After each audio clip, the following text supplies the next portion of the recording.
So, pertaining to the fight itself, okay? Anthony Joshua could have definitely finished that fight in round 1 if he wanted to. Okay. All right. I think Anthony wanted to make a point and to say that, I'm going to, because what he said something really interesting in the buildup. He said, listen, I'm going to take his soul a little bit, round by round, and then when I decide, I'm going to take him out. That's what he did. Wow. Because Jake wasn't there to fight. He was there to run. So Jake's win was like, look, I'm going to stay away as long as possible, hopefully to the end of the fight, so I lose a decision to one of the best heavyweights of all time. Okay? So that's going to be my moral victory, right?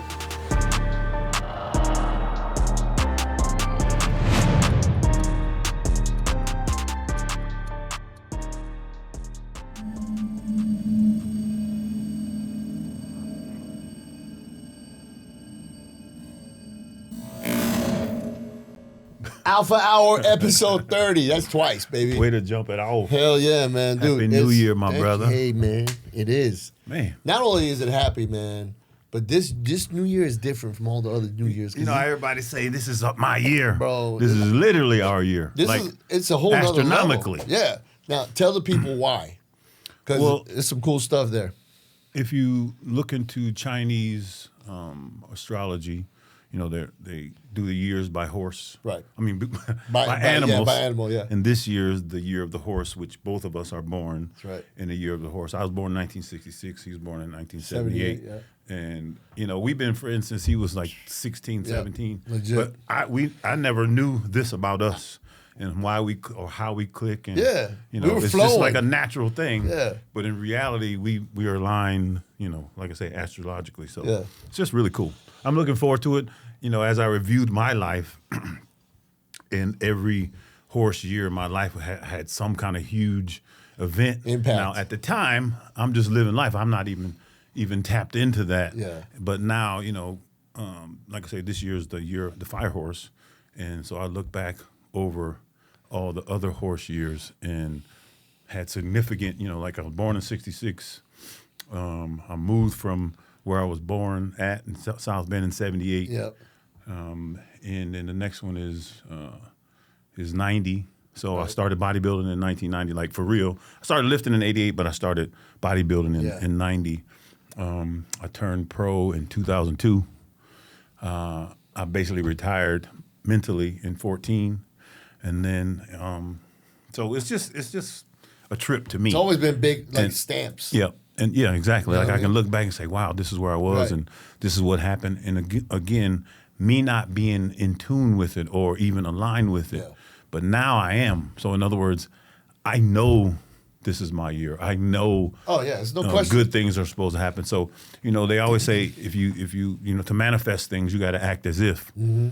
You know what I'm saying? So this is definitely going to be a year of manifestation. Yep. We kind of set it up last year because we discovered this whole situation last year. So it's just really cool. And at the end of the year is when we really... Yeah, that's what I'm saying. Yeah. Like, I was just like, wait a minute, what's going on and now? so when you go into this year, when we go into this year with the proper intent, knowing that the stars are aligned for us to be successful and do well, it's just really exciting. Yeah, dude. I mean, we already out the gate have crazy stuff going on, man. I mean, we got our big deal signed with that $1 billion company. Yeah.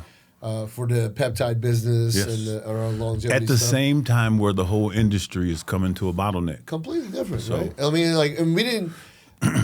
The cool thing is we planned on this happening. Right. And we did the work. Yeah. And then right at the end... The timing of it is what's... It's crazy. Yeah. Like the FDA said this. Yeah. The next thing we did was sign our deal. And then we get the letter of green-listed... being a green-listed facility, boom. Yeah. Only 17 in the world, 3 in the States. We're one of the 3. I mean, you can't make this up. Bro, you can't make this up, man. It's beautiful. So, obviously that helps the vision even more now because, on top of that, we were talking with Chase about, bringing on some ambassadors that are in the longevity space as far as like their mental like they care about that. So now we got we won't say the names, but we'll just say what they are, right? One is a Grammy Award winning singer songwriter, and she's gonna be coming on. So we'll introduce her on the show, and she's gonna be all in with that. And then on top of that, we got one of your close friends. I mean, you guys have already done stuff together, but solid dude, man, real good dude. I've talked to him a little bit, and he's big in that space as well. And it's time to change lives. So I know more people will show up, more opportunities will show up. Like I say, it's about acting as if, and just vibrating on that high frequency, and then attracting all those things to ourselves. Well, I mean, even those two, like, we didn't go out hunting. No, that's what I'm saying. Like, it was just like, it was timing. Yeah. It was that thing, man. And it happened all at the end of the year. Yeah. Which is, what I mean? Like. And I ain't gonna lie, 2025 was like this for me. It was really more down here, wasn't it? You know what I'm saying? But again, just being, I guess, old and wise, I always know when things get shitty or rough, then okay, cool. Yeah. That means the silver lining or the good side is coming, or the up is coming. So it's all good. Like I say, I used to. The way you perceive things, the way it's not what happens to you, is how you respond to what happens to you. So, I just use that stuff as fuel and motivation. Yeah. And like I say, realize it's a part of the whole cleansing and polishing process. Yeah, and we've both been at the very top. We've both been at the very bottom. And I know for me, and I know we've talked about this a million times, I know you're the same, but when you're all the way down at the bottom, the only thing there is up. Yeah. It seems like, woe is me or whatever, if you look at it like that. Because I used to look at stuff like that. Yeah. The tough part is like when you are at the top and then you fall back down to the bottom, you're like, fuck, I got to do this again. How did I fumble? Yeah. Where did I go wrong? Why am I back at the bottom? Yeah. But then you realize later on, because you go through this journey of getting back to the top again, you realize like, oh, I missed a bunch of shit the first time I got to the top. Yeah. So this is why I'm back at the bottom, is so I can pick up all the stuff, because now I'm older and I pay more attention. And I'm, what I mean? It's like, oh, okay, this is what I'm getting stronger to be able to carry whatever it is that's at the top that I'm supposed to carry. Over. So if you don't get it the first time, it will repeat. Yeah, they'll just keep it. Yeah, exactly. Right. I mean, that's what you just said, man. Profound, because that's literally it's the story of my life. Yeah, and like I say, looking back from this perspective, now I realize, I'm like, okay, I learned that lesson. Oh, I didn't learn that time, so it happened again here. Yeah, you know what I mean? Oh, so this happened again? Oh, shit. Okay.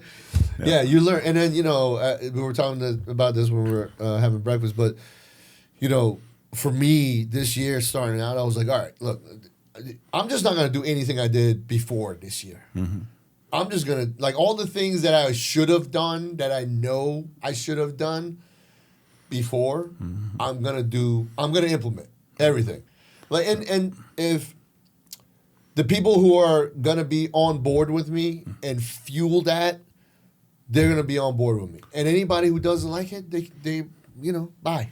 It's time to become the next person. Yeah. You know what I'm saying? Yeah. Like, with me, like all the things I did in the past are awesome. I have a lot of wisdom and experience and all that, but I know that there's something else. And in order for me to get to that point, not that I have to disown or disregard all the old things, but I have to embrace what's new. Yeah. And it's going to be different.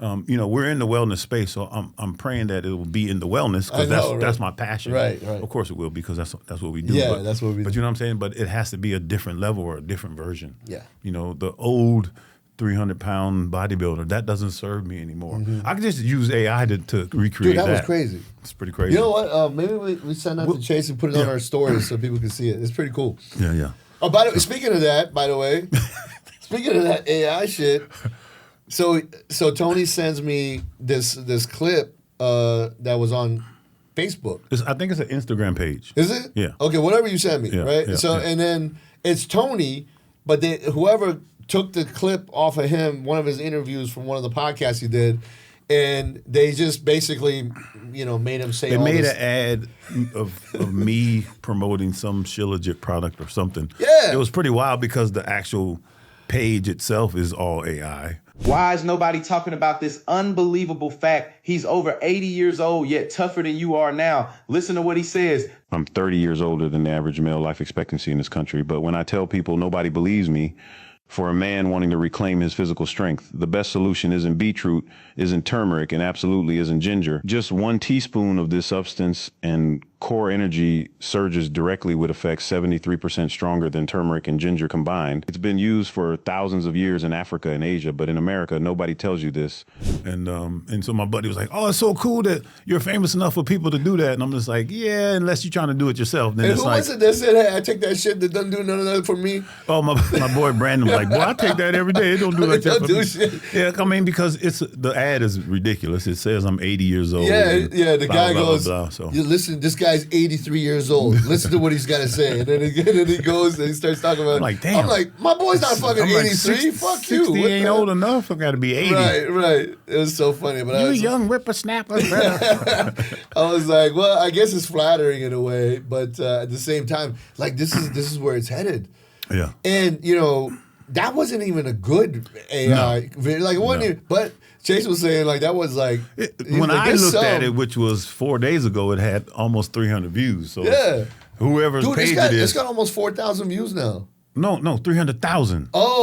Views. Oh, I'm talking about likes. There's likes. Yeah, okay, yeah. I was just like, huh? Yeah. So it's obviously somebody that knows how to manipulate the situation. Yeah. Which I admire people who have gotten ahead of everything and they know what's coming and they know about the algorithms and all that. Because that's why, you're creating all these insta-millionaires. Yeah. Because they know how to they're selling that shit, utilize the platform. I mean, how many people are going to get fooled with that? A lot.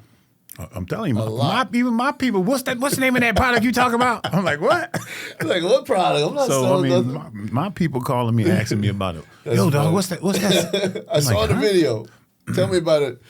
Yeah. So I thought they was not really lying, but I was just like, what are you talking about? But when you watch it, you know it's not, you're like, there's something wrong with this video. Well, first of all, again, this AI stuff is getting out of hand. I saw a video of a cat laying on the porch and an eagle came down on the porch and then jumped down on the cat. Well, if you ever had a cat, you know that's not happening. Now, I could see an eagle swooping down on a cat, snatching them, why? But if a cat's just chilling, as soon as that eagle landed, the cat was going to be on point. Probably before. Yeah. I mean, cats are like unbelievably, almost like they got a sixth sense or something. Yeah. Their reaction time is second. So you were like, this ain't real.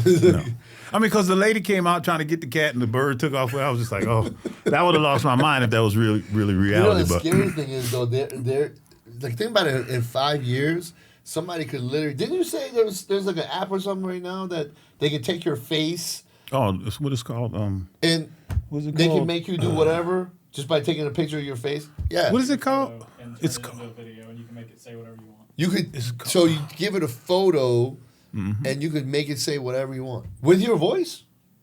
Deep fake, is that? Well, for us, they can it's called deep. Just go grab the voice. It's called deep fake, where you can. That's crazy. No, like with the deep fake, you could do the face and the voice. Boy, that's gonna take catfishing to a whole nother level.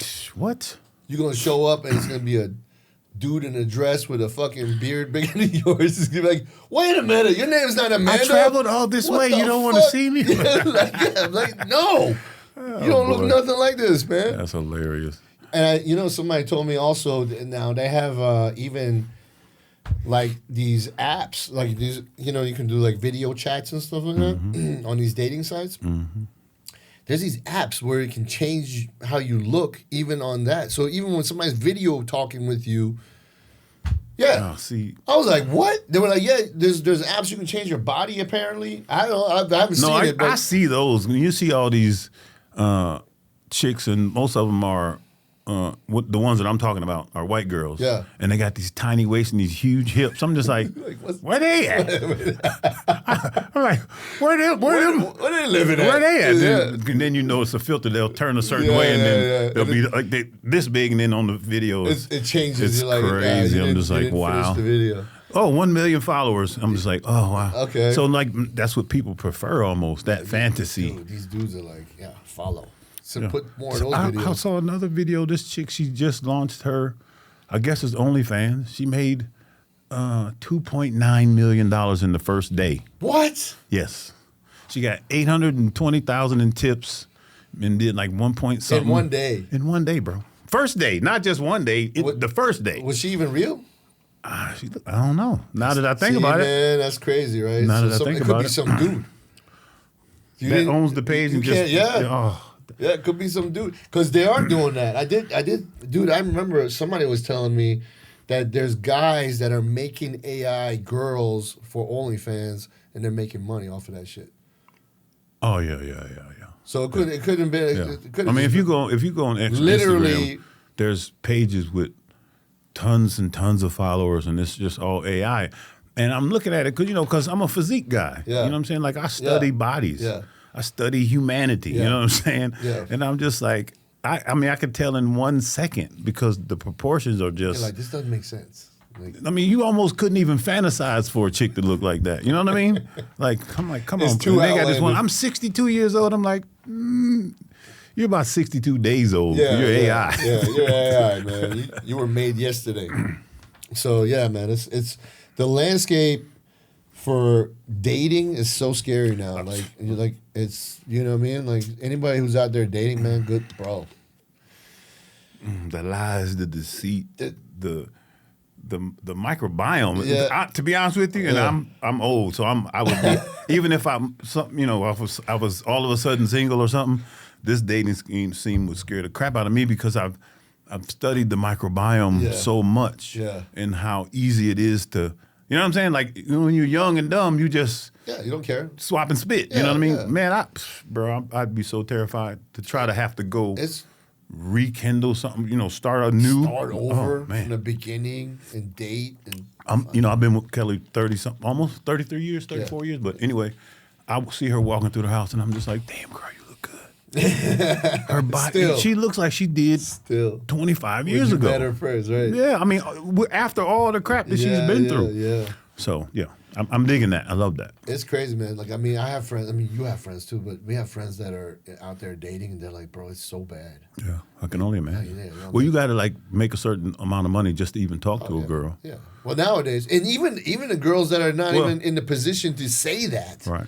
Do you know what I mean? Yeah. You see like these dudes that go up like to these girls and they're like asking, "What kind of man do you want?" And the girl's like 400 pounds. And she's got 14 chins, and she's like, "Oh, if a man doesn't have at least $200,000 a year and 6 inches in his pants and this and that," I'm like, do you own a mirror? What do you bring to the table to demand a man to have all that shit for you? Yeah. He's got to be in shape. And what about you? Yeah, you just round. That's it. Yeah. Well, I mean, supposedly we aren't allowed to have a type, or you know what I'm saying? Like when you say, I don't like. I would never say I don't like short girls or tall girls. Yeah. It's an individual preference thing for me because beauty is in the eye of the beholder. Right. I've seen some really beautiful girls who were ugly as hell to me. You know what I mean? Yeah. So it's not about the actual physical appearance. Yeah. Although, imagine finding somebody kind, sweet, gentle, can cook, great in bed, and they beautiful. Oh, boy. You know what I'm saying? I mean, you're just like, all right, cool, I'm done. So it does exist, but I think one misconception is women think that men just want to be around and be with a bunch of women and stuff. It's not true. Men want one woman that gives them peace. Mm-hmm. Number one, peace, right? Because I was telling you earlier, I was like, I'm not chasing anything anymore. No. I'm just chasing peace. I want peace. If you're in my life and you don't give me peace. Mm-hmm. Allow peace. Or allow you ain't got to give it to me. Or even take my peace. Don't disrupt it. Yes, exactly. Or take my peace. Yeah. You need to be not in my circle. Yeah. That's it. Because it's, like you said, I mean, bro, you're turning 60 this year. Time is like that. Like, when did you turn, like, that's crazy. Bro. Like I say, because of my career, I have all these, like 3 different decades. Yeah. Of memories to look at. Yeah. You know what I'm saying? Yeah. And it's crazy to me because how fast it happened. It doesn't seem like it went by, man. So I started I came out of, I left bodybuilding in 96. So 2001, early 2001, I started training again, competed that year, turned pro the next year. So I'm trying to think of what happened to me to make me say I'm gonna do it again. When I got my pec fixed. But leading up to me getting my pec fixed, I was training again. Whereas if I wasn't training, I probably would have never met that doctor and never got it done. But everything lined up, and then once I got it fixed, then my mindset flipped back to trying to be a pro and da-da-da-da-da. And so once I turned pro, you get there, and I was kind of shocked that I actually did it because of the time that, in between. And then to find out, okay, I'm the #1 amateur bodybuilding in the world, but I'm also the last place professional athlete in the world, and bodybuilder in the world at the same exact time. And so it just taught me about how there's levels to everything, and I had to reach a whole new level. So and within that I had to reach a whole nother level. Right. So it's that perpetual go for it type of attitude, because it comes and goes, but. Especially as you get older, especially when things are taken from you, it's a mental thing to try to hold on or recreate yourself. So I had to go through all of that. And that's why I say I got like 3 different decades of memories, stories, and levels I had to graduate to. So. One really good thing about you actually turning 60 is how many people you can inspire that use that as an excuse. Oh man, I'm too old. I'm 60. I'm I'm 55. It's bullshit. The thing about it is, being of age and having wisdom, and like I said, if you learn from the past, and you have those things that you can reach back and utilize. I like this year, because everybody's like, I don't want to compete again, but I would like to get to some form of what the fuck is Toney doing level, you know what I'm saying? And so also be like a beacon of light to show people, okay, it's one thing to just look good, but to actually be healthy, that's kind of like what I'd like to show people, how to be healthy and then get the look that they want as well. So, and not saying that you have to use peptides or you have to use anything, all those tools, if you know how to use them, you can get really good results. A lot of older people, especially after 40, they deal with sarcopenia, which is muscle loss, and you almost can't even avoid it. And even if you work out, and even if you get your macros, you're still, it's just aging. You're still in line to lose muscle. Right. So figuring out how to circumvent that is huge, especially like I say at this phase of my life. That's the type of stuff that I'm able to share with people and show them how to make gains and correct in their own lives. So. And that's where, with this other thing that we got going on, the peptides and all that, like, those are amazing tools. Yeah. You know what I mean? It's just a matter of not being abusive with them, right? Well, it's just kind of knowing what they are and how to utilize them. And then also, what do you do outside of those things to make it work properly? Right. And me, I always tell people, you got to prepare your body for whatever task or whatever thing you want it to do. You don't want to go from, again, I always use couch potato because it's kind of a general term, but people know what I'm saying. Everybody knows what you're saying. I'm not doing anything, or I'm not doing what I'm supposed to be doing, and then you start being consistent, and then you get dedicated again. So the consistency starts. Because you can still be consistent in the beginning and then fall off. So you get a certain level of consistency, and then you dedicate yourself to the whole thought process. And then when I get to that point in my mind, then things just flow to me. You know what I'm saying? Like just my workouts, my recovery, it just flows. And when you get in that flow state, now you look good and feel good and you're healthy. Right. Yeah, and you want to do it because you're getting all those results. Well, you get motivated, right? So because you're actually seeing things happen. Right. You're like, oh, I actually feel better. Oh, I'm better in the gym. Oh, my recovery's better. Oh, my sleep is better. My body's changing. Yep. So it motivates you. Oh, okay, I'm gonna keep going. Yep. This is a great feeling. That's the thing. Like, it's not just about the way you look on the outside. No. Because how you feel on the inside is actually better. Yeah. And your aura so and your energy, your vibration that you're putting out. Your mood, everything, It's all tied together. Yeah, and the people around you can feel that. They're like, oh, wait a minute. 100%. Dude, whatever you're doing, keep doing it because it's pretty awesome. You know what I mean? Yeah. And I can see you changing. Yeah. You know, I can changing the way you act, the way you talk, the way you look, you know, your energy level, all that stuff. It's just very obvious when somebody's on the right path. Yeah. And it's the same way, it's very obvious when somebody's on the wrong path. Right. You see all this negative stuff happening. Yeah. I mean, you come around them, they drain your energy, or you feel the negativity. Yeah. I have my son has a friend, and I have nothing against this kid. Yeah. But when he comes to my house, I don't know what's going on with him, but I can literally feel the negativity. You know what I'm saying? It's just kind of weird. And I spoke to him about it, and he's like, "I'm good about it." I said, "You're probably not aware of it. I'm letting you know that." When you come, I'm feeling this energy, and I don't even know what it is because they're not kids anymore. They're in their early 20s. You know what I'm saying? Right. But I'm just saying when you walk in my house, put it this way: I could be up in my room with the door closed. Yeah. He comes in my house. I don't even know he came in my house. I just start feeling weird. Wow. And it took me a while because he was at my house for a couple of days one time, but I never saw him because he would come after I would go to sleep. Felt it. I felt it, and then I saw him I was like, "What the hell are you doing here?" "Oh, I'm here with Tone." Blah blah blah blah blah. I'm like, "Hey man, you know what I'm saying?" Yeah, I'm like, then it all clicked, and I had to tell him about it. So anyway, hopefully he does something with that, man. Well, I just want him to be aware. Yeah, you know what I'm saying? Because a lot of times people they're not aware of things that they're carrying around. Yeah. And it could be not him. It could just be something that he's attachment surrounded and it's attached to him. Yeah. Exactly. Yeah. Exactly. That's just real, man. That attachment it's too is real. 100% real. It's too real. Yeah. I was talking about energy. Yeah. I was with Brett Swinson and his wife. I think his name is Autumn. I don't. It's Autumn or Amber. I think it's Autumn. Autumn. Anyway, she just wants to do the Olympia, and so Steve, the guy who works with DDP. Okay. He called me and said, Brent and Autumn are coming in town. They're doing a documentary on her. She's doing the Olympia one more time. Okay.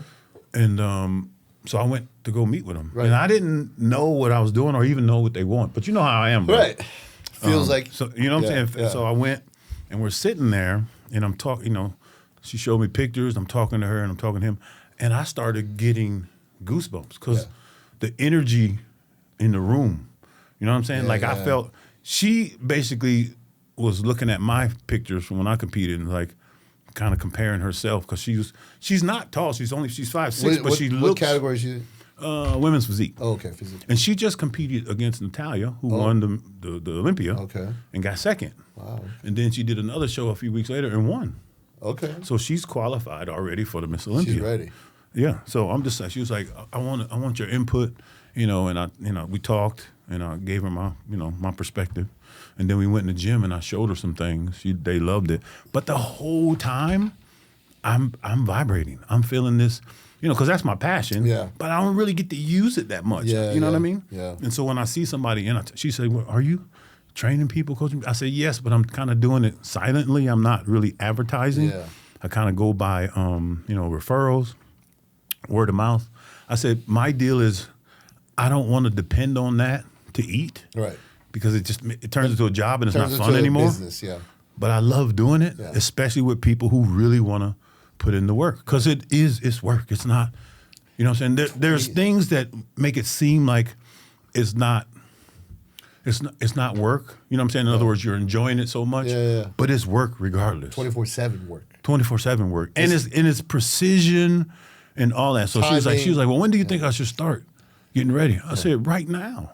What do you want to wait for? I said, if you start now, I said, by the time you get to the summer, you'll already be there. And then you get to enjoy looking like that. Locking in. You know what I'm saying? For months before you have to go on stage. Yeah. And so that's kind of like, in my career, especially in the later years, that's what I did. I was like, I don't ever want to not look like this. Yeah. You know what I'm saying? Yeah. And if you stay in the zone, it's not as hard. Right. You don't have to... you don't have to travel as far. Yep. If you keep your diet under control, you won't put on body fat. Yeah. You might not gain an astronomical amount of muscle, but if you keep your diet on point, you won't put on an astronomical amount of fat. Right. And so, like I say, learning what to do, executing and doing it, and then once you get there, stay there if you can. You know, stay as close as you can. I mean, in the fight world, they say the same thing. You know, if you're training all the time for fighting, so if you're staying in fight conditioning, right? Yeah. You're conditioned for fight. If you get that call, that last minute call, you don't have. You can just jump on it if it's a big opportunity. There's a lot of guys in the UFC that train that, like the guys at the top. They know this, right? So they'll train like they're training for a fight. Even though they don't have an opponent, they don't have specific things to work on. Yep. They just work on everything because the main thing is when you're fighting is conditioning, right? So whoever can out-condition the other guy is going to win the fight, right? Skill level and all that stuff plays a role, but conditioning is like number one. Mm-hmm. You know what I mean? So these guys at the very top will train as if they have a fight scheduled. Mm-hmm. And then Dana might call because somebody might get injured 2 weeks out from their fight. Yeah. And he might call you, hey, listen, you want to take this fight? And you don't have to panic that you're not ready. Right. And you're going to gas out. I'm going to get my ass beat. You know what I mean? Like, they'll say, they'll jump on that opportunity. And that opportunity could change their whole career. Right. You know what I mean? That could lead to a title. You know what I mean? So it's the same thing, man. It's that mentality to do it. But again, it's the guys at the top that train like that. Speaking of guys at the top and fighting. Yeah. What's your take on the Jake Paul? Anthony? Yes. Oh, bro. So so you got the fight. Yeah. And then you got what happened after the fight with the thing in Nigeria. Oh yeah. Josh. How crazy is that? Yeah. So they're saying all kinds of conspiracy shit right there about that. So pertaining to the fight itself, okay. Anthony and Joshua could have definitely finished that fight in round 1 if he wanted to. Okay. All right. I think Anthony wanted to make a point and to say that, I'm going to, because what he said something really interesting in the buildup. He said, listen, I'm going to take his soul a little bit, round by round, and then when I decide, I'm going to take him out. That's what he did. Wow. Because Jake wasn't there to fight. He was there to run. So Jake's win was like, look, I'm going to stay away as long as possible, hopefully to the end of the fight, so I lose a decision to one of the best heavyweights of all time. Okay? So that's going to be my moral victory, right? That's what you see him. I mean, you watch the fight over. I mean, I watched it again, and I was like, bro, this is so odd. Like he's not there to fight. No. You know what I mean? Yeah. Even he hit Joshua with a good right hand at one point. Didn't do nothing, bro. Wow. Because you got to realize, man, there's levels. You're talking about somebody who's 12 fights, right? And his 12 fights aren't against like real boxers. Right. He's fought 12 retired. He 12 opponents. His first fight was like a basketball, like an ex-basketball player that he fought. Right. And then it was like, a bunch of athletes like that are old and they're in their 40s and 50s and they don't really care. They don't have that fire anymore to do that. And then he fought Tommy Fury, Tyson Fury's brother. Okay. Right? Mm-hmm. He lost to Tommy. So he lost to a smaller guy, right? Mm-hmm. And he lost by decision, but Tommy's not a knockout artist anyway. Right. You know what I mean? But he lost to Tommy. And then he's going to go from Tommy to Anthony Joshua, which is ridiculous. Yeah. That's why a lot of people were like, is this real? There's no fucking way this is real. Yeah. Because before him, he was going to fight Gervonta. Who was that? Gervonta, Floyd's boy, Gervonta Davis. Oh, wow. Yeah, which is he was like the opposite. So how Anthony and Jake were, it was him and Gervonta. Okay. They figured they couldn't Gervonta fought like Ryan Garcia this last time, and he beat him. But Gervonta's really great boxer, and he probably would have whooped Jake's ass because he's legit. You're talking about boxing. You're not talking about fighting. Right. It's not the same. Boxing is not fighting. No. Boxing is boxing. Mm-hmm. Fighting is when it's all available. Or knockout. Because you have to worry about, like, in MMA or Vale Tudo, which is the original MMA, where you have to worry about being taken down. You have to worry about getting back on your feet. You have to worry about submissions. You have to worry about knees, kicks, elbows, punches. Vale Tudo, headbutts were even legal. There's one discipline called Lethwei. Lethwei is they use headbutts too. They knock people out with their heads, bro. I don't want to change fighter subject, but You remind me of this. I don't know what it's called. It's bare knuckle though. Yeah. So it's just that's just bare knuckle. That's bare. Is there different? Yeah. So BKFC is bare knuckle boxing. Okay. So it's boxing with no gloves. Okay. So I watched this video the other day. I want to get back to Yeah. Anthony Joshua Yeah. because now Jake Paul is suing him. Yeah. But this guy hit this dude in his face. Yeah. And you could see like his fist was inside his face. Bro. Yeah. Yeah. I meant to send that to you. It was so insane. Like it broke his orbital Yeah, bone. yeah. Like on the inside. Yeah. I mean, it just. It doesn't. It was dude, so insane, the bro. the nastiest one. You could hear it. It's just like It's- shatter. yeah, you hit the right area, it's gonna shatter. The nastiest one I saw was Michael Venom Page. Michael Venom Page did a flying knee to Cyborg's head, and like it cracked like an egg. Like his knee print was like his skull was literally cracked. Yeah, when they did an X-ray, I gotta show you the X-ray. It's crazy. You see the X-ray, like literally his skull was cracked. Wow. With that fucking knee. Yeah. It's crazy, man. I mean, but you know, that's what you know what you're getting into. You know what I mean? Like if so people get into street fights, they don't know who they're fighting. They don't know what's going- No, you don't. But in this shit, you know who you fight. You go up there and watch their tapes, watch their knockouts, watch their losses, wins, everything. So you know what you're getting into. You know what I mean? Now, you could train like a motherfucker for it, and at the end, it still doesn't matter because that guy's skill is so much higher than yours. You know what I mean?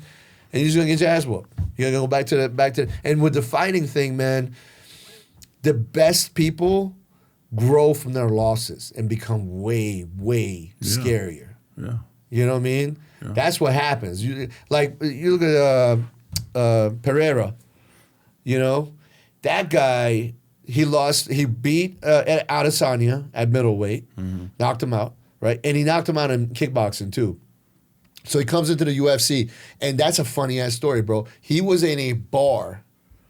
Okay, so check this out. He was in a bar in Brazil. Adesanya's in the UFC right now, right? And he starts talking shit. This motherfucker gets up from the bar, starts training, gets in the UFC, fights Adesanya, knocks him the fuck out.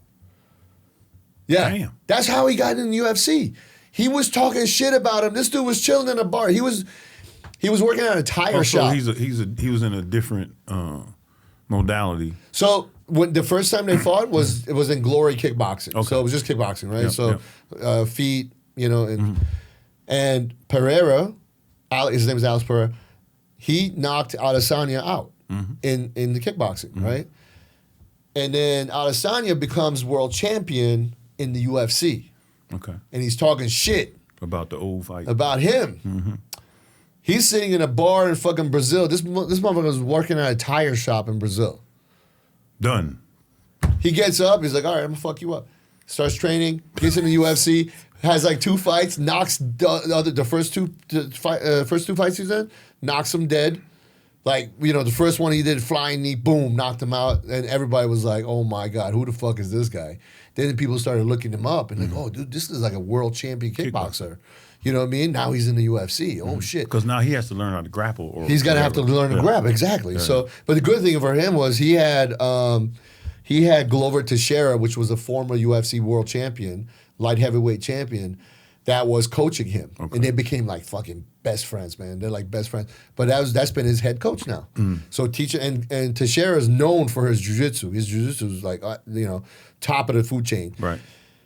And so he sees this fucking video, starts training, leaves the tire shop, gets in the UFC, wins his first couple fights, gets the title shot against Israel Adesanya, knocks Israel out, right?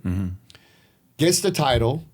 So the thing with him was he was too big to be cutting down to middleweight.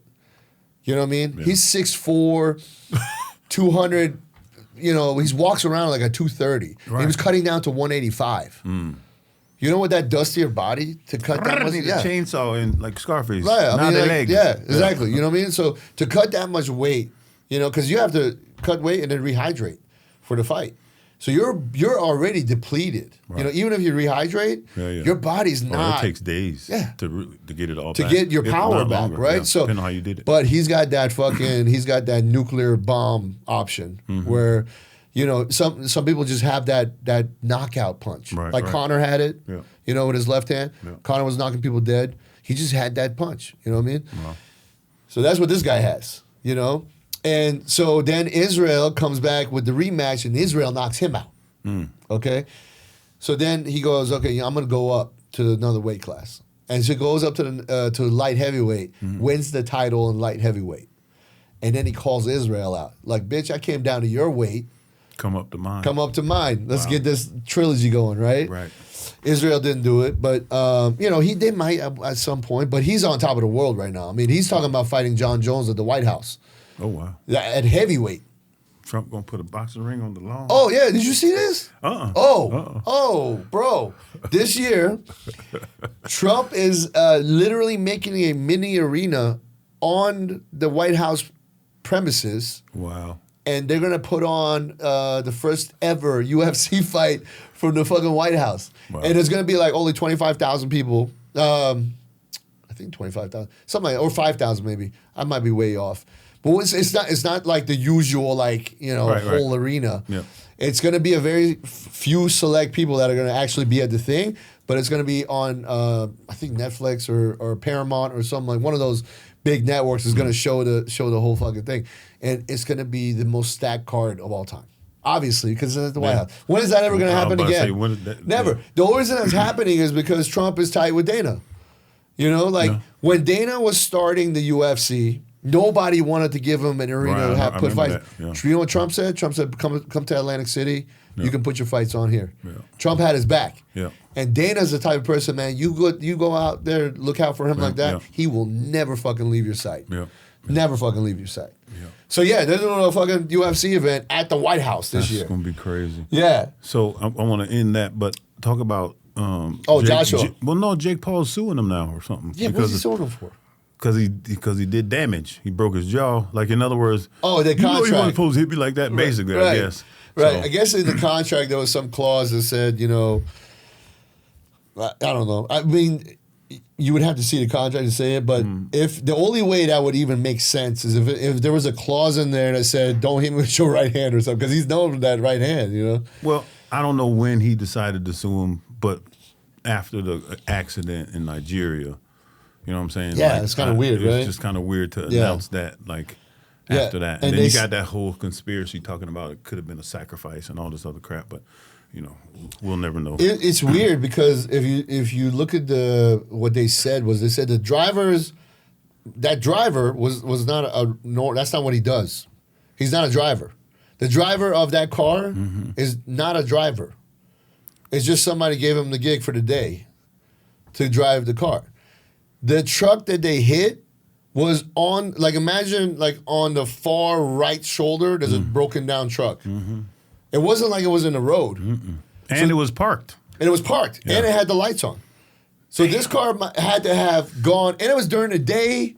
It wasn't like it was during a storm or there was something going on. So this car had to go from where it was all the way over to the truck and hit the truck and hit it in a way. Or just the passengers in the front. Yeah, because the driver didn't. It was like, and if you look, it's crazy that Anthony Joshua would be sitting in the back behind the dude, driver. he got so lucky because his boys that were sitting at the front and the middle, they both died. But everybody was lined up on that side. Crazy. You know what I mean? So you're just like, what the fuck, man? Crazy. Yeah. Well, I saw. Well, both of them weren't hugely buff, but one of the coach, I guess, was. Yeah, was yoked. One of the dudes and was when yoked. you're that big, that impact had to be ridiculous. Oh, dude. Did you see the car?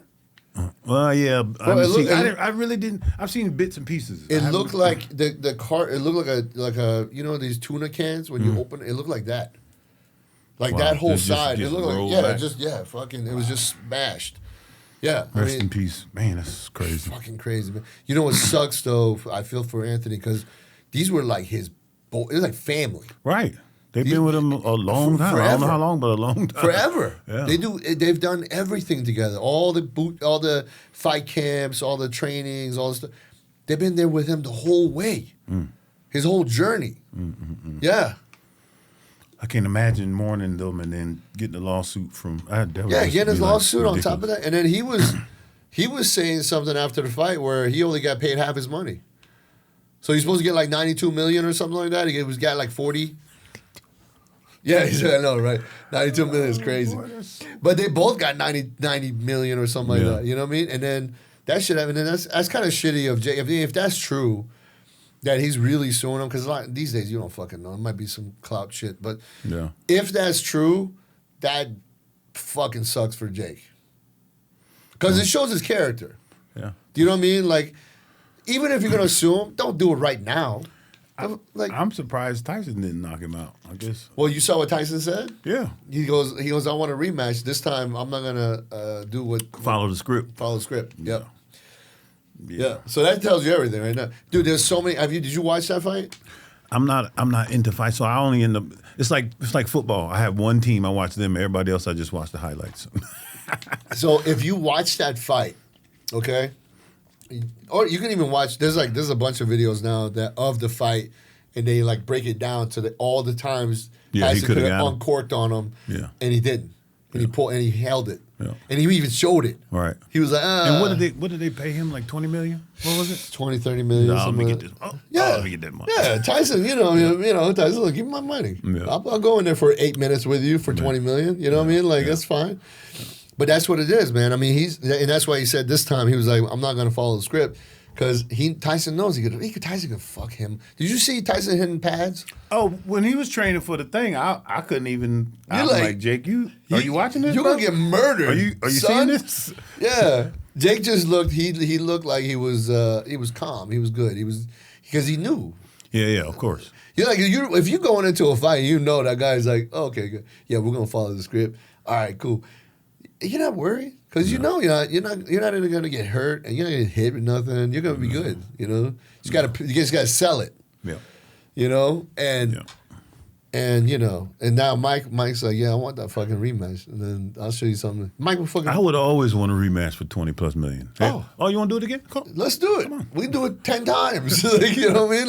Like this time you want one hand time behind my back? Which one, left or right? That's right. Whichever one you want is cool with me. Yeah, man, it's a whole thing, but it's so sad for Joshua, man. Rest in peace, his boys. I hope he finds some peace, and man, something good comes out of this, because they're saying that this might affect his fighting career, because they don't know how bad his injury, like how bad it is. Oh yeah, I haven't heard much about him. They're not saying anything, because, and I bet you they're not saying anything because they don't want to fuck up his career.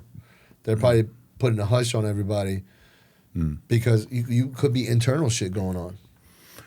I can't even imagine. I know the emotional part has to be. Oh, the emotional part. It's going to take forever. Has to be jacked up. Yeah, forever for him to get that under control. Not to be able to move on. He's never going to move on from that, because he was there with his boys. You know what I mean? Yeah.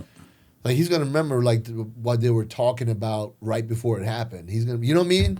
Like that replaying the whole situation. Yeah.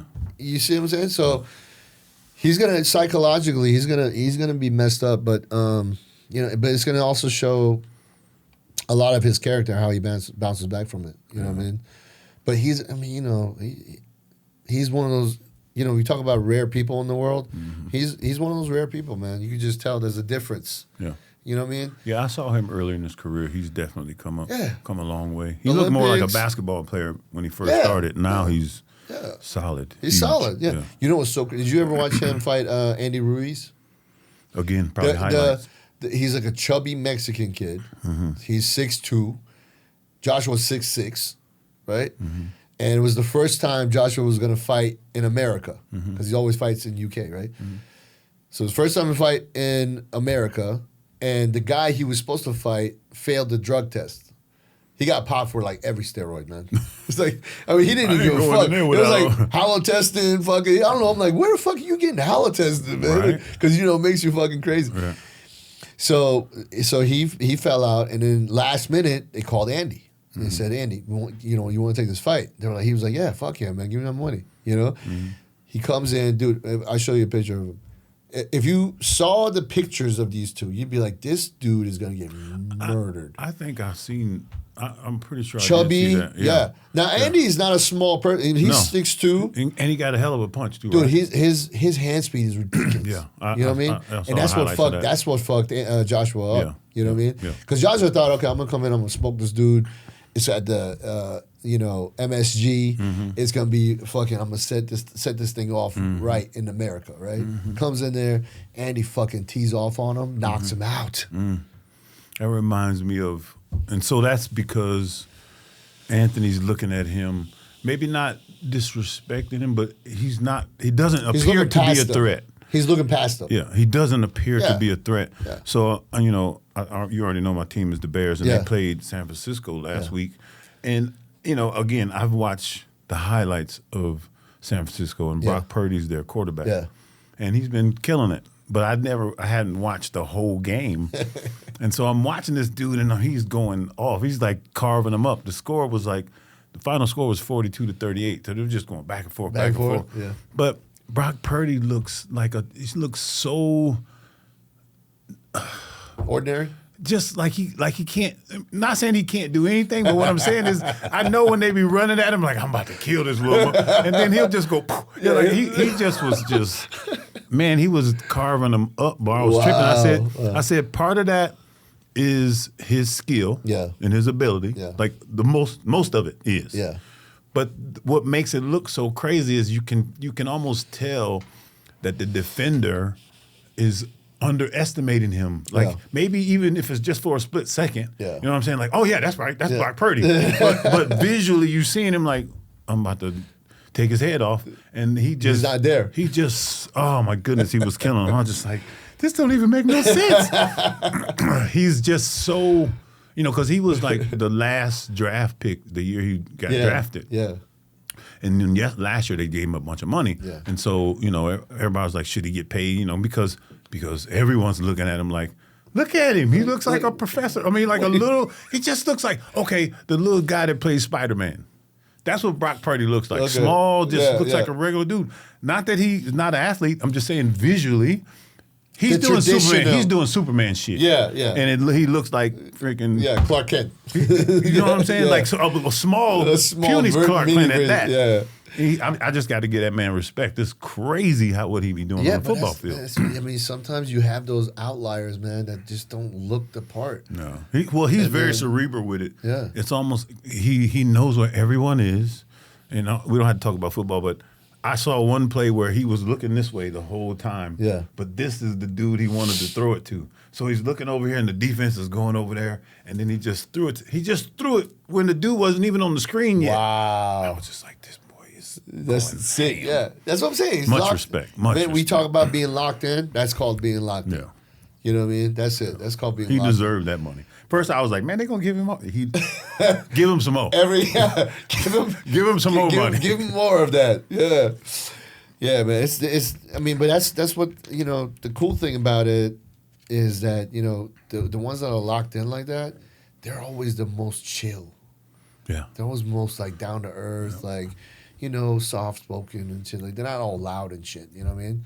They just do their shit. Yeah. So his running back, McCaffrey, is the same way. Yeah. McCaffrey's talking about when he first came in the league.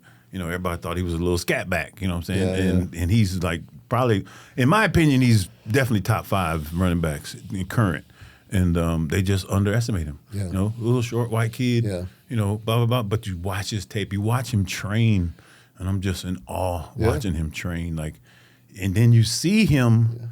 I watch his training, and then I see him do the stuff that he does in his training on the field. It's You're like, oh, this is like all the time. Something to see. You remember Warwick Dunn? Yeah, of course. Same thing, right? Same thing. Did he look like a professional football player? Nope. Fuck no.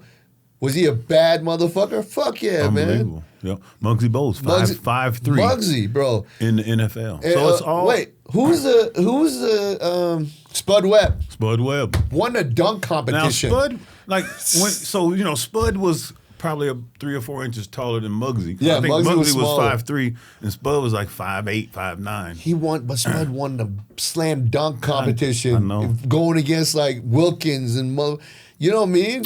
Yeah, I saw a 5'5" dude dunk on 2 6'8" dudes. Yeah. It was insane. Yeah. Because he set it up, and they was they ain't playing defense, and he shook the dude that was guarding went him forward. and just slammed so hard. Oh my goodness! It reminded me of when I was in college. I did that before, but I'm 6'2". Yeah. You know what I'm saying? Yeah, it's a little bit different. 5'5". I'm like, 5'5". damn. Like, damn. That means if he was 6'2", he'd jump over the fucking. His head was equal to the rim. Oh my God! Like it was that. insane. He Like threw that. it down on them. Holy shit! It was crazy. That's my. I mean, look, if I'm gonna watch basketball, I need to see shit like that. Because to me, that's like contact, right? That's in basketball. That's like contact. Well, yeah, like I say, his leaping. I think they said he had a 50-something inch vertical. Jesus Ridiculous. Christ. Muggsy had a 44 inch vertical. Yeah, I remember Muggsy, man. Him and Larry, what's his name? They used to call him Grandma, remember? He used to fucking... Grandmama, yeah. Larry, what the fuck was his name? Yeah, I know exactly what you're talking about. Yeah, you know what I'm talking about. Yeah. But yeah, man, the sports stuff, yeah. But the Anthony stuff is prayers to him and his family and family to the guys that lost their life. That's fucking terrible. And Jake should rethink that shit. At least, like right now, is like what? Like really? Fighting would definitely not be on my mind. Not even a little bit. No, man. I'd be trying to get my other half of my 90-something million. Yeah. And Be taking a break. Yeah, I Taking mean, a break. he making was, sure the families of the people, They the were- other guys are good. You know what they were doing? They were angling a fight between Joshua and Tyson Fury because they started talking shit to each other. Because Joshua, during the buildup of the fight, Joshua was saying, "I'm going to kill this kid," and blah, blah, blah. And Tyson was like, you're talking about a guy who's a YouTuber. And you're talking about killing him. And That's shit another like that. thing, too. Yeah, and he's like, the dude was on Disney Channel like 6 years ago. And you know what I mean? Just because he's got money now and some clout, and he's bringing that to the table, you don't need to be telling people that you're going to kill this kid and all this shit. You know, so you're saying shit to Joshua, and Joshua was like, well, how about I kill you and shit like that. You know what I mean? You want like, to take his place? Yeah, exactly. So then Tyson, Tyson's Tyson, man. I think that guy is another one that's like that, man. He literally, there was a day before he went on this fucking tear, right? Mm-hmm. He got in his Ferrari, and he was like, "I'm gonna kill myself today." And you just conjured up something that I want to talk about. okay, yeah, Go ahead. So he gets in his Ferrari, and he says, "I'm gonna kill myself today." He's like, "I'm just done." He's that depressed, right? That down. He's like, "Dude, I was going as fast as this car can go," and in the last minute, I changed my mind. After that, he's like, I went to the gym. I started working. This motherfucker went from that to undisputed heavyweight world champion, one of the greatest ever to do it. Wow. From that to that. He just decided last minute, I don't want to kill myself. Wow. I'm going to go back and do it. He lost a ton of weight. Because, he's like 6'9". The guy's like super tough. But he was like, I don't know, 400 pounds. Yeah, he probably. was really overweight because all he was doing was drugs and partying and, prostitutes, all kinds of, that kind of shit. He was just destructive, And he decides, I'm not going to kill myself. I'm going to go back to boxing. Wow. And dedicates himself, bro. Loses a ton of weight. Starts knocking everybody dead. Deontay Wilder, when Deontay Wilder was the motherfucker, where he was knocking people dead, he took his ass, he fought him, beat the shit out of him, they did a rematch, beat the shit out of him again, knocked him out. It was like, everybody he fought, he fucking beat the shit out of him, man. Wow. So he went from that to that. And it wasn't like in like a 10-year span. Right. It was like a few years, bro. I mean, all this stuff is mindset. Yeah. Anyway. But that's what he says. He's like, I just decided that I'm not going to kill myself. When I used to do what I did, and people are like, man, how you do that? I'm like, I don't sit around and like think about plot it all out. Yeah, I just go. Yeah. And then you turn around when you're done and see what you did. Yeah. If I like say I'm gonna do this and then something doesn't go my way, then I'm gonna be jacked up. Yeah. But if I know it's gonna be hard and I just wake up every day and show up and put in the work, then it's gonna happen for me. It's just a testament, and the cool thing about people like that is that they're a living example that it's possible. Right. But you gotta make that decision and say, I'm gonna do this. Yeah. And then just do it. And it doesn't fucking matter. This is what we talk about all the time. Like people that are around you that are gonna not serve that purpose of you bettering yourself, you cut them out of your life. Yep. You get them out. No. They don't need to be there. For what? No. For this, no, you know what I mean? So especially like we talk about age, but I'm in the fourth quarter. Yeah. You know what I'm saying? Even if it's the first minute of the fourth quarter. Yeah. Things that don't serve you, like being 300 pounds ripped. Yep. Stuff like that. Yeah. It's just you have to start making decisions based on a lot more things besides being selfish. Right. You know what I mean? Right. So before I forget, Tell me about you talk that. about Ferrari. Yeah. The guy who created Call of Duty, the video game, died in a car wreck, and I think it was a Lamborghini. So they showed the video. He was going through a tunnel. He comes out the tunnel doing I don't even know how fast. Ridiculous. And then so you come out of the tunnel, and then it's a sharp curve and a mountain. Oh no! And he just went into the bro. It was insane, bro. Wow. It was insane, and then so his seat ended up outside of the car. Oh wow! He's still strapped in it, and the car's on fire. And some people ran, but both of the people that was in it didn't make it. But this is dude. Like, think about it. Call of Duty's been out since I don't know how long. Was that what you were playing the night before you went and won the Nationals?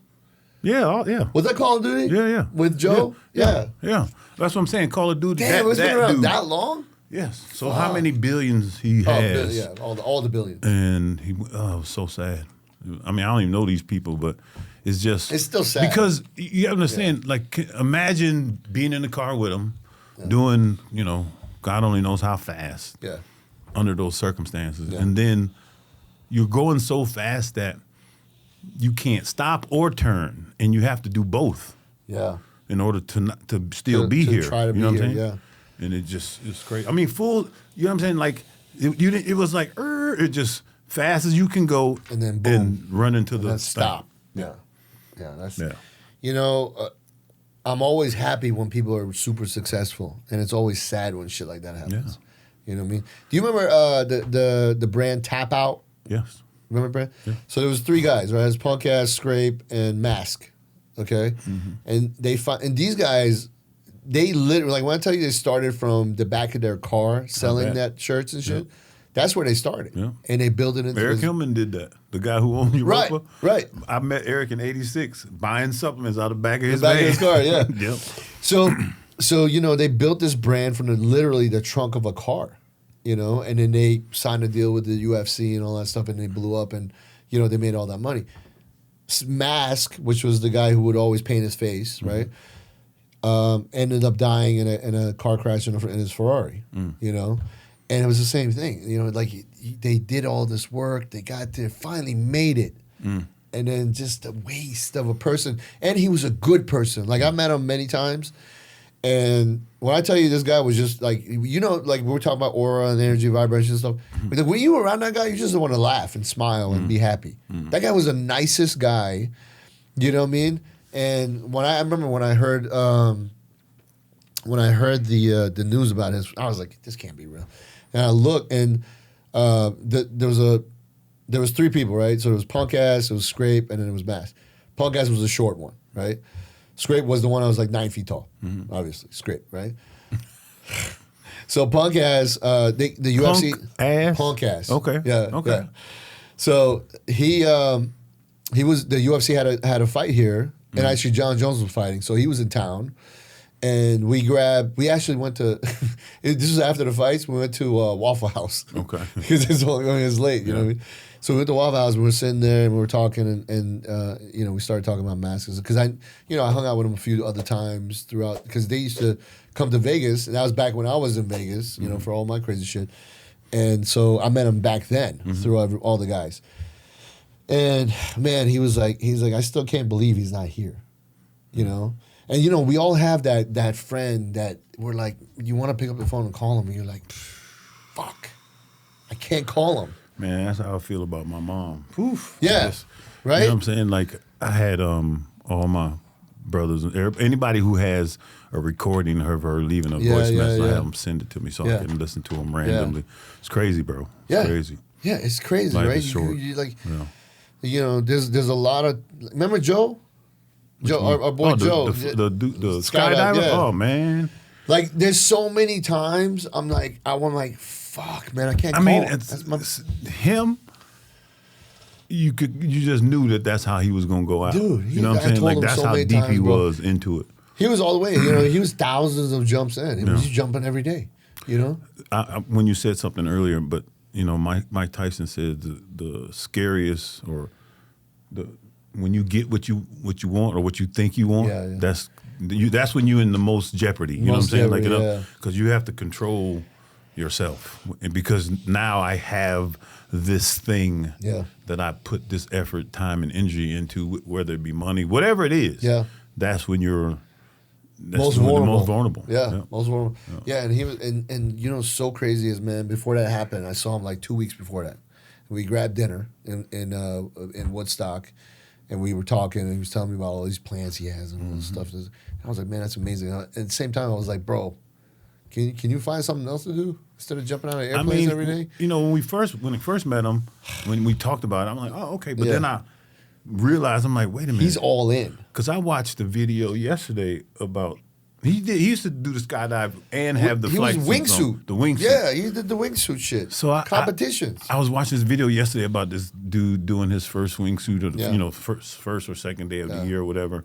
He's standing on the side of this mountain, and I'm just saying to myself, now, would you run and kind of jump off? But he's standing there and he gathers himself and he just takes off. Yeah. He has the camera on. And he's flying through the mountains and shit. Yeah, you're just like bad. But how do you? And I know they can do it, but I'm saying, how do you control your lift? And you know what I'm saying? Like how high you are above the trees and all that. Joe was here to tell us. I said, I'm watching. And I'm like, man, that's what it looks like when I'm dreaming and I'm flying in my dreams. Yeah. It looks just like that, except for it's probably not as fast. It's so crazy. Remember when we were doing the other podcast, we had him on? Yeah. Remember? Yeah. So that's still out there. I mean, maybe we'll put the link on there just so people know what we're talking about. But you talk about jumping, he just lights up. No, it was his passion. You know what I mean? So how do you take somebody's passion away from them?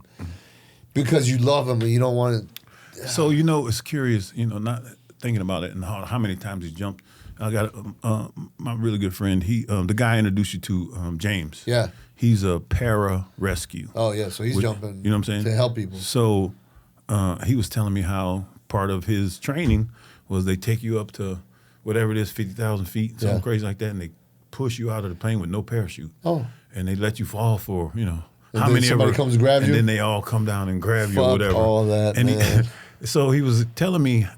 Maybe we've talked about this before, but he was telling me how his testosterone level, he showed me his blood work, it was 2,700. I bet. And I'm just like, how his body's how is that even possible? And he doesn't take testosterone at all. Right. And so he was trying to figure it out. So he called the girl who was his nutritionist, who was with him his whole 16-year career. And she was trying to figure it out too, because when he first joined, his levels was here. And then every time he went, because the pararescue has to go through Navy SEALs, Rangers, all of those different squads. They have to do their training, and then they do the pararescue training, which is way harder. Which I didn't even know. They're like all the way up. They never talk about it. Yeah, exactly. Yeah. And so he was telling me how they handcuffed him, shackled him feet and hands, and then throw you in the deep end of the pool. Yeah. And you gotta figure out how to get swim. out. You gotta get out. I'm just like, wow. So so the girl was like, every time you would graduate to the next level, your blood work would change. Yeah. And it's like you're basically your body's like, we need more. You know what I'm saying? We need more it's taking your levels, and they're stuck up there. That's so crazy. So, and now he just sits behind the desk all day. Just 2,700 testosterone. Like, I gotta do something with this. Crazy. Yeah. Crazy. Yeah. I mean, it's crazy. And he don't look like it. I mean, when he told me that, I was like, man, bullshit. Get out of here. He sent it to me. I was just like, oh, what the hell? This is real. How is this even possible? Is this AI? ChatGPT? Yeah. It's that's very high for not taking anything. Very high. Very high. Yeah. So what is your goal or goals or the ones you know of right now? So instead of goals, it's more of we talking about mindset. Mine is like stay present, right? Be diligent, resilient, right. All that type of stuff. Because it's so huge, I don't want to limit myself and say my goal is to get here when we gonna really get up here. Up, so what I want to do is work on my own personal development, be present, be consistent, be dedicated. I would love to, I told you about the Indian adoption. I'm trying to get everything structured so I can just build balls to the wall. Yeah. You know what I'm saying? Like last time, I was blessed to make a lot of money. It came really fast, and I wasn't ready. Right. You know what I'm saying? Right. Like I just wasn't ready. I was going through the lawsuit and Kelly had all that type of stuff. So I really didn't distractions. I didn't get to enjoy it. Yeah. I didn't get to strategize and plan. So I'm strategizing now before it starts pouring in. Yeah. And so I can actually do the right things. And growing up in the church, they teach you, money is the root of all evil, but it's really the love of money. And really, I was just gonna say that. And I learned now is the more money I have, the more good I can do. Right. I can satisfy everything that I want, but I can also go Help. do all kinds of crazy stuff. When you look at somebody like LeBron, who's sponsored over 1,000 kids to go to college, and how Shaq, they do stuff like that for people. Yeah. And they're not doing it for somebody to pat them on the back. Yeah. Because they doing it because they can, and they actually care. So a lot of people care, but there's nothing they can do about it. Right. You know what I'm saying? Right. So I'd like to be in that position to where, because I like to create, and I like to be in a position to where I could create, not really thinking about myself, create things that make it awesome for me and all the people Everybody that's around you. Yeah. I mean, that's so that's kind of, I haven't set like a specific goal. Yeah. Like even physically, I want to be lean. Yeah. I don't want to be huge because it's just too much work. Yeah. And like I say, it doesn't You've been serve me. there, though. I know, that's what I'm saying. So physically, I want to be top tier. Financially, I want to be top tier. Right. Health-wise, I want to be top tier. Spiritually. This communication thing that we're doing, Yeah. I talk pretty good, but we're talking about life experiences. I want to be able to articulate things that I'm just learning about. You know what I'm saying? Yep. So I want to do some stuff like that to improve the way I speak, to improve the way I look, to improve the way I come across, and that way, I can attract the things that are going to serve me. Yeah. I also can be a blessing to a whole bunch of people. Yeah. I think the major thing that I keep seeing is longevity. Yes. Right? Yep.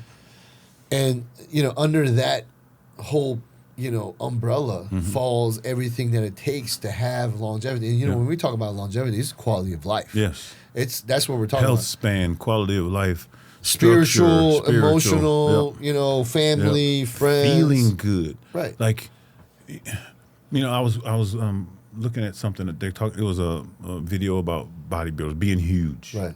and how painful it is. Yeah. And it is. You know what I'm saying? It can be, put it that way.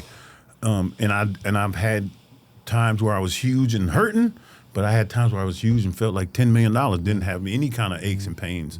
So it's not like just because it's this, it has to be that. You know what I'm saying? Like I want to kind of like live it and be present. Right. In the past, I've set goals or tried to reach things, and I'm so focused on that thing, I miss out on the journey. Right. So now I just want to enjoy the journey and just be present, which is hard because we got these phones and all that. Yeah. But I just want to be present and be active and consistent, and just diligent and relentless, and just and come out and take advantage of what we know. Yep. Again, it's in the stars. That's it. You know what I'm saying? We can't tell the future, but it's lined up for us to make it awesome. Yeah. So yeah, I mean, we got everything on our side this year, man.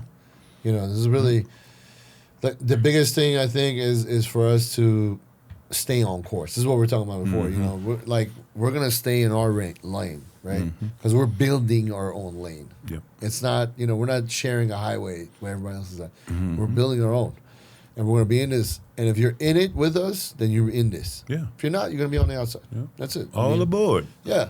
Yeah, and that's the thing. Like, we want people to go with us. 100%. I mean, that's the reason we're doing it. People misconstrued, like people that are, they're just, all they care about is money. Like, no, we don't care about, we care about helping people, but we also understand with that, the money will come anyway. Which, again, goes back to what you were saying, where now we have the ability to do so much more for people who have none. Like, especially, like, for me, I don't know, I keep going back to the same thing, because for me, I have this vision in my head of us doing things like in third world countries. You know, South America, Africa, you know, these places where they don't have water even. Right. You know what I mean? Yeah. And you go in there with this money, we could build homes for them, we could build hospitals, schools. We could do a lot of that wells. here too. Yeah, even here, right? Yeah. But, you know, there's so much you can do when you have the ability to do it. Exactly. You know what I mean? But if you have no ability, you're like, oh, I want to go help people in Africa, but I don't know where. I don't know if I can get off. I got to find Get off somebody work. who's got money. Yeah, Yeah, you know what I mean? yeah. Like it's like that. Yeah. So I'm excited for the abilities that we'll have because of all the hustle that we're going to put in this year. You know, we've already done so much hustling last year and the year before that and the year before the last 10 years, right? Now we're to the point where we're actually at a place where realistically it just sets us apart, you know? And it's not something that happened overnight. It happened over 10 years. Right. You know, but now we're linked in with the right people that can take us to that next level where we can be able to do all of these things that we want to do, you know? And it's not like just about going car shopping and all that shit. You know, yeah, we're like everybody else. We like nice things, right? Of course. But at the end of the day, we're both, this is why this is going to work, is because we're both in it to help people, number one. That's the number one thing. I got to find that video, but with the video I was telling you about, this girl was talking about next year being a horse year. It's a 1 year for everybody else, but it's a 10 year for the people that's a horse. So the 1 stands for new beginnings, creativity, and then the 0 and the 10, which is specific for people who are horses. It's a co-creator with source year. You feel me? Yeah. So all your efforts plus God's energy pushing and helping. Wow. I got to find the video and send it to Send you. me But I was that just like, shit. man, that was so on point. Send me that because shit. that's really I want to improve my walk with the Most High. I got a new idea for a clothing line and a supplement line. I won't even say it because I ain't locked it down yet. We're gonna lock it down first. But it already encompasses what I just said. Oh, wow. And I set that up before I even learned that. Before you saw the video? Yes. Yeah. Not surprised, but No, I know, but that's still. what I'm trying to say. That's what I'm trying to say. Showing up, being present, and being consistent is just gonna pay dividends. yeah. And you know, I'm excited. I think the people we have in our group as well, you know, everybody's got great vibration, great auras. You know, they're carrying with us, and the best part is that everybody just seems to be on the same mind frame. Yeah, but that's really what it takes, bro. You know what I mean? Like everybody sees the vision. Everybody's like, oh yeah, I want to be part of that. Like, let's go, man. Like, you know, we talk about this all the time. Like, we're not like in this, like, we want other people around us to be just as fortunate as we are. 100. Like, there's not, you know, I had a friend of mine when I was growing up. He was an older guy, right, back then. He was an older guy, but he was successful. And he's like, Paz, you know what? It's not fun when you're the only one that can just decide to go to the Bahamas today. And the rest of your friends have to work. Yep. And, you know, say, well, let's go to the Bahamas, and you're the only one that can do it. Right. It's not fun. Yeah. You know? Yeah. But if you bring everybody around you up, now you can do it. You know what I mean? And I remember that. It never left me. Yeah. That was like when I was in my 20s, man.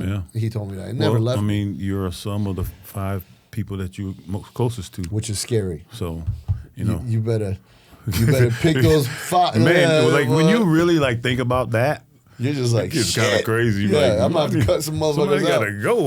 Yeah, 100%. You Well, definitely don't want to be the smartest person in the room, No. the richest person in the room.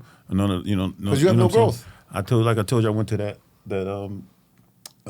Christmas party the other day, and like it was so many geniuses in there. I was tripping, just listening to these people Let me talk just about their record. research and all that. And I was just like, wow, I'm not the smartest guy in the room. Yeah, it's pretty awesome. I love when I hear something or read something new that I didn't know about. Yeah. I'm like, oh shit, I just learned this. This is amazing. Like, you know, when we're talking about, I'll give you an example. When we were talking about the GHKCU peptide not being in the same vial as BPC, TB5, KPV, anything other than that. Because the copper peptide brings the efficacy and the purity level of the other ones down. It discombobulates the other ones. Yeah. Right. It causes erosion, essentially, right? Yep. So it's still good to take. Yeah, separately. Separately, right?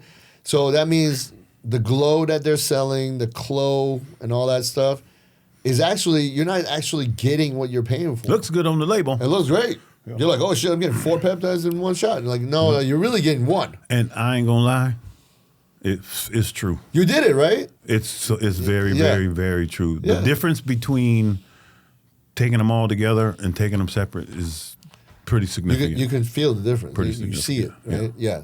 So that was like one thing. I mean, and I was literally talking to somebody yesterday, and this dude is a scientist. You know what I mean? And I was telling him about that. He's like, I didn't even know that, Pod. I was like, yeah. You know what I mean? So he learned something from, you know what I mean? So it was cool. But, you know, stuff like that, man, it's just like, especially if it's anything that we're dealing with, I'm like, you know me, I'm reading clinicals all day long. Right. Like, just give me more. What else you got? Because I want to be able to tell people the right information because there's so much misinformation out there. Yep. And, you know, like most, especially the GLP-1s, all the studies were based on morbidly. And, of course, we're considered morbidly obese, but you know what I'm saying? Yeah. Fat-wise. Because you're weight. So, yeah, exactly. And if you don't have 70 pounds to lose or whatever it is, you need to do it different. In other words, it was designed and the studies based on these kind of things. But like I always tell people with studies, they're good as a tool, but do they match your reality? Right. You know, because that's a controlled situation. It's a controlled environment. Yeah. We live in chaos for the most part. You know what I'm saying? Unless you create your consistency, it's chaos. Chaos. It's all chaos. the time. Yeah. So you can't follow those guidelines specifically and expect to get a different result. That you want this result, and you're following the guidelines of somebody that's 80 pounds overweight or whatever. Well, that's the funny thing is, like, Nick Walker was like the first guy in the bodybuilding world that's really at the top that said anything about Red of Truth. He was like, that's the only thing I did different, and it helped me a lot. Between the Pittsburgh and the New York. And he's like, it completely helped me a lot. It helped me dial in, made me feel, I didn't have to worry about food.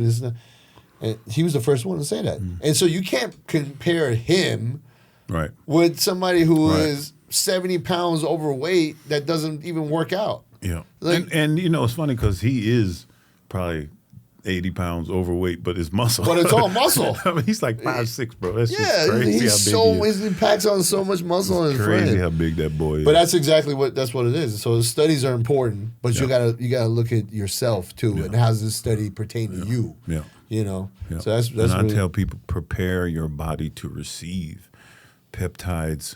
They are signalers, and so let's just say, you got the peptide and it's flipping the switch, but because of what's going on metabolically, it won't happen for you. Yep. And then you say, "Oh, that shit didn't work." Well, it didn't work for you because you know what I'm saying. Yeah, you weren't switched on. If you're gonna spend that kind of money, because it ain't cheap at all. Nope. If you're gonna spend that kind of money, you need to put forth the effort to prepare your terrain to receive the signals, or to be able to execute the signals. Yeah. Makes a huge difference. Like I say, I've been messing with peptides since the early 2000s. And back then, everything was, 250 micrograms, 500 micrograms. Yeah. But that's not universal across the board. No. It's different things need different dosages, different timing, different purposes, all that stuff. Yeah. Even the person. I mean, there's so many different peptides. Some peptides are just better. Like in the growth hormone, umbrella. That box. You got tesamorelin, you got samorelin, you got ipamorelin, you got CJC, you got all these other ones. All of these work essentially the same purpose in different ways. Yep. So you got to see, okay, well, which one of these works best for me? Yep. You know what I mean? And it's really good to combine a GHRP and a releaser and a what's the other one? Where potentiator or whatever. Yeah. One is making it and one that's causing it to excrete. Yeah. So. Do you like the GHRP 2 or 6? Which one do you like? Well, those were the first GHRPs that we had. Yeah. And I loved the 6 because it made me eat. Yeah. But once I found out about the prolactin, then it made 2 more attractive. 2 more attractive. And now those 2 are basically obsolete because you got CJC and tesamorelin and ipamorelin. So, You even got blends. You got, CJC, ipamorelin blends. And getting up in age, your metabolism starts to do weird stuff. I won't say slow down, but it does different things. Slowing down is one of them. Yeah. Yep. And so when you take the right doses in the right timing and just seeing your metabolic stuff turn around, like my sleep, my skin texture, even my body fat composition, I'm looking at myself now as if I get up and do 30 minutes of cardio, a couple of sets of abs and lower back, I would actually be pretty friggin' lean. Like you know what I'm saying? Yeah. Like, in other words, that's pretty much all I would need. Yeah. I'm eating whatever I want right now. Right. So if I tighten up my diet, could be even crazier. Right. And I'm getting that benefit from, first I was doing Mot-C, and then I read about SS31. Yep. So I stopped the Mot-C, switched to that, and now I'm going back to the Mot-C. Okay. Because of, Have you done KPV? Yeah, a little bit. Yeah. No, this is one question I want to ask you. So KPV, if you inject it, it's good for overall systemic. Yeah. But if you ingest it, it's good for the gut, the digestive tract, or the gut health. Yeah, I mean, they're saying that. I don't know if that's been verified. Okay. I think it's more theoretical right now at this point. Anecdotal, yeah. Yeah. So it might be. Yeah. I mean, it makes sense. Like GHKCU can be done orally. They can be topical. So you just squirt it on your tongue? That's okay. You could do. Remember back in the day you used to do Winnie like that? Yeah. Okay. Yeah. And you're like, this is terrible. Like, Yeah. But you can do it orally. You can do it topically. They even have topical for. Oh yeah, I people got some who wanna- topical for the people that want to grow their hair. Yeah, Mike Casey has a topical copper product. It's like a serum. Yeah. Yeah. So it's like a serum, and then they have. We have a GHKCU face cream. Yeah. That a lot of med spas use because they use it for like micro when they do micro needling and all. yeah. Yeah, they use it and it heals so much faster. I mean, the collagen buildup is crazy. Yeah. So I can definitely tell the texture I can definitely tell yeah, the difference. if you feel yeah. Definitely. I have a couple clients that actually use that same face cream because they have like psoriasis. And rosacea, and they put it on the areas, and it's healing, bro. It's going away. Yeah, like it's you know what I mean. Are you seeing how they're discovering like all these things are some form of parasite? Yeah, eczema. Yeah, all the gut stuff. Yeah. It's all parasites. It's all bro. parasites. Yeah, crazy, bro. Yeah, if it's not on the surface. They don't like to say it. But the studies are out there. There's a lot of it too. I was watching this video, this gallbladder, because people always come to me for diet stuff. Yeah. And then one of the things I asked them is, do you still have your gallbladder? Yeah. And they showed this video of somebody removed their gallbladder and they cut open all those stones that were in there. Well, inside those stones was some kind of parasite.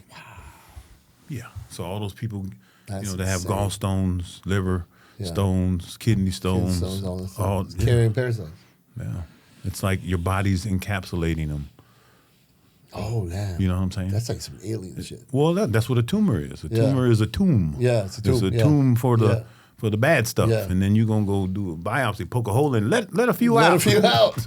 Let's see what happens. Probably not a good idea. No. Probably not a good idea. I highly don't recommend it, but they do it. Yeah. It's universal. I'm not a medical doctor, but I would say it's not a good idea. Logic. Definitely don't do that. Well, listen, man, I'm excited for us to get this thing rolling, man. I'm excited.